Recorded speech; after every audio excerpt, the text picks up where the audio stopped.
District, and it's now 6 p.m. We're about to start. Mr. Dixon has already begun to record this meeting. The agenda is before us. I'm now calling this meeting to order. As you see that we have a number of items, but the majority of our items are under consent agenda. And I just scroll down so you can see the entire agenda. Once we get to a consent, I will read through the items that are consent. So we don't have to do the individual explaining because they are consent agenda items. The agenda now stands approved and is now adopted. Item number 3, we have the approval of the last minutes, September 22nd, September 29th, and September 16th. It's approved. Discussion starts the first round for the 2022-23 professional management.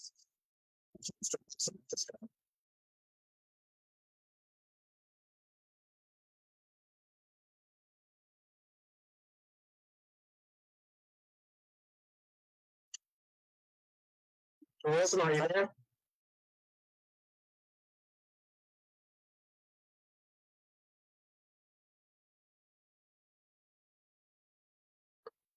Yes, sir. I'm sorry, Dr. Watkins. I think we can hardly understand what you're saying. Are you calling on me to? Yes, sir. I need to get closer to my laptop. Can you hear me better now?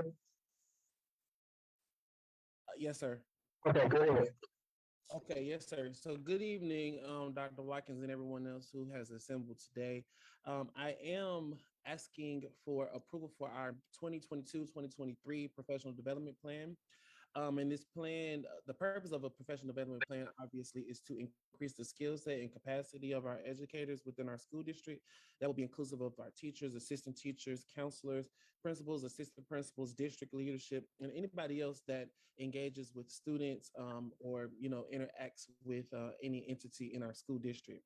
And so these areas could include, professional learning around teaching and learning, multi-tiered systems of support, professional conduct, and much more. So I'm asking that we approve our professional development plan for the 22-23 school year. Thank you, Mr. Wilson. And can you hear me any better now? Yes, sir. That's much better. Much better. Okay. And thank you to several of you who sent me text messages to have me to correct my sound on the audio on the computer. I really appreciate you for sending me that. But before I approve your plan, I just want to go back to make sure that that the recording is clear, that I did officially call the meeting to order. I officially adopted the agenda and I officially approved the minutes, the board minutes for September 22nd, 29th, and September 15th. I want to make sure that was clear. Mr. Wilson, before I approve your item, will you tell everyone just a little bit more about the requirements of the professional development plan? Yes, sir. So in a professional development plan,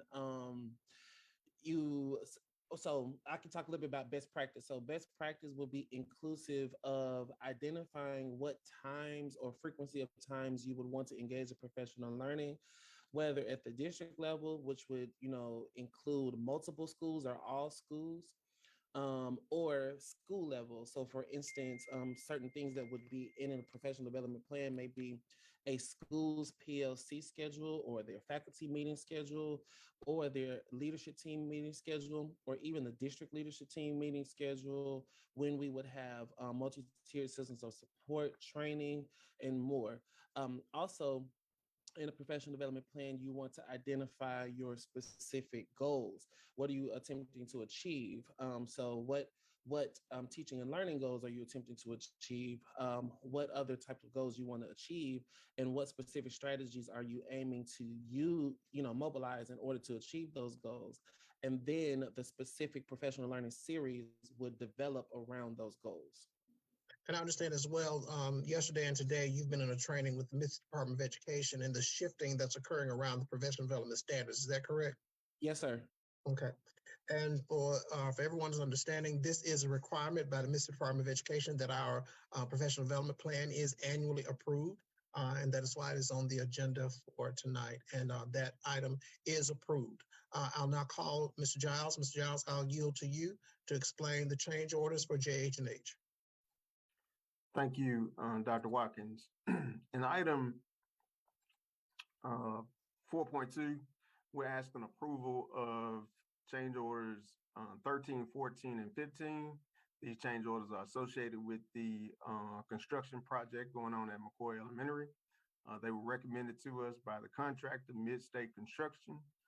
Change order 13 is actually a credit back to the district in the amount of $2,000. This credit is because the contractors were able to use the power source already at McCoy that we own. So they did not have to get temporary power on one of these projects. So they're going to credit us back $2,000 built into the contract for temporary power that they did not have to use. They used our power. Change order 14 is a foundation repair that the contractor recommended needed to be done on the existing building in order to add the additional classroom space on Wing C. Change order 15 was a foundation repair, which occurred from just over the years of water seepage underneath the D building. So they had to backfill that with a solution that to repair that issue and also repair the drainage at the rear of the building where the addition is taking place. So we're asking approval for all three of those change orders. And those change orders are covered under the contingency funds that are already in place with the construction project. Thank you, Mr. Giles. All three change orders are approved. Ms. Bailey, I'll yield to you to talk about the C Spire hotspot agreement. Good evening, everyone. We have been going through this process for several months to secure a vendor that could best provide internet access to the students and staff members that may be in need of internet connectivity at home. Of course, we have devices, we have digital learning software, and to ensure that we provide equitable access to all of those that are ensuring that lessons are taught and that content is learned. We wanted to make sure we were in a position again to provide that internet connectivity. So Dr. Watkins, I am presenting to you two C Spire agreements, one for Yazoo City and one for Humphreys County. Of course, C Spire is a major cell phone and internet vendor within our area.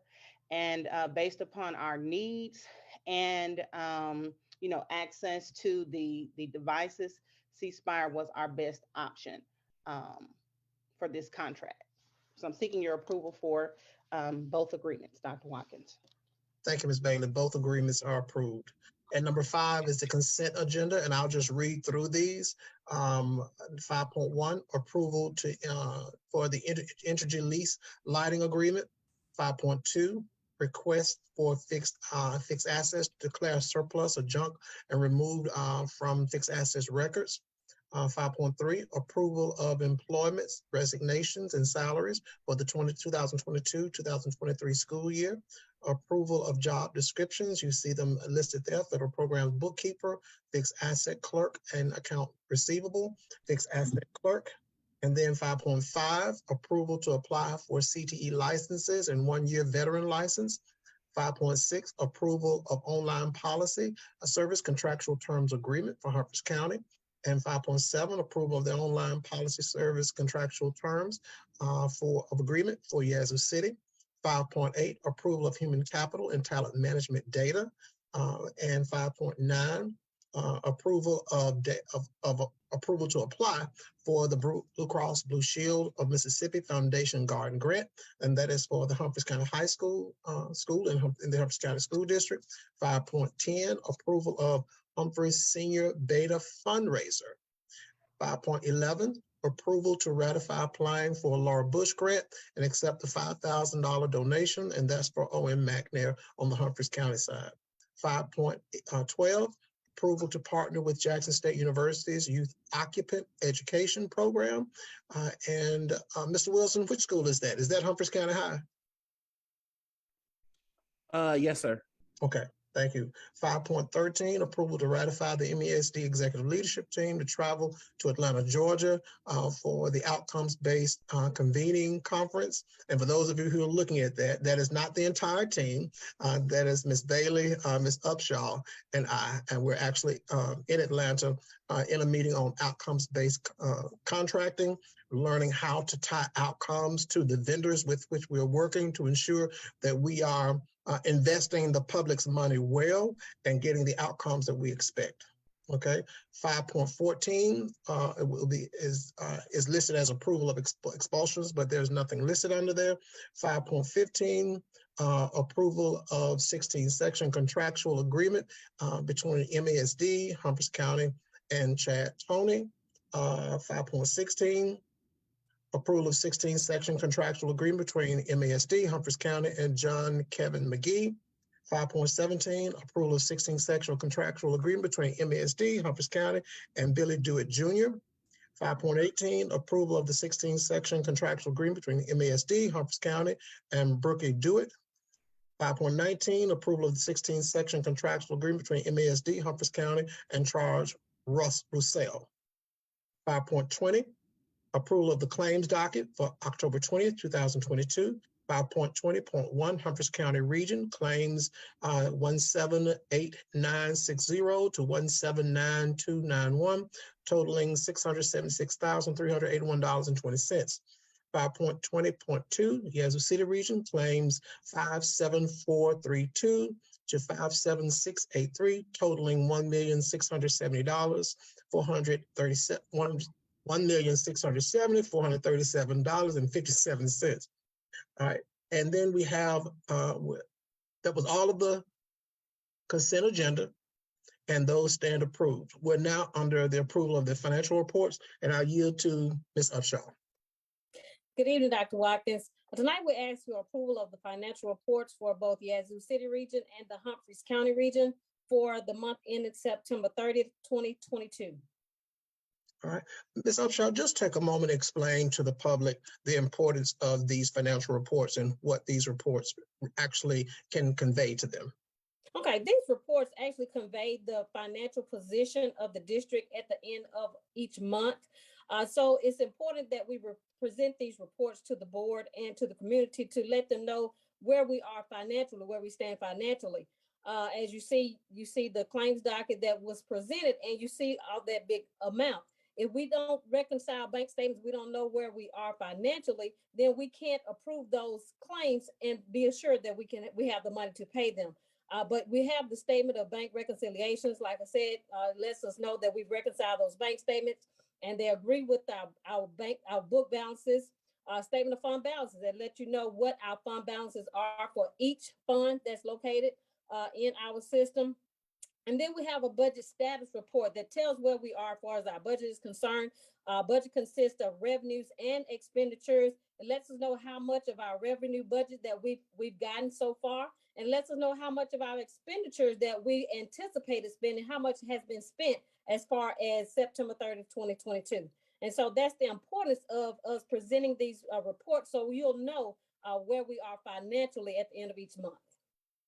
Thank you, Ms. Upshaw. I really appreciate you for adding those details, because a lot of times when we're looking at this, many times some of us, even as educators and members of the public, we see a lot come across the board agenda, but not being really clear about what it is. And we want everyone to really understand what we're doing to be held accountable for the expenditures and how we're making sure we tie any expenditures to needs in the district and not spending on something that's not necessary.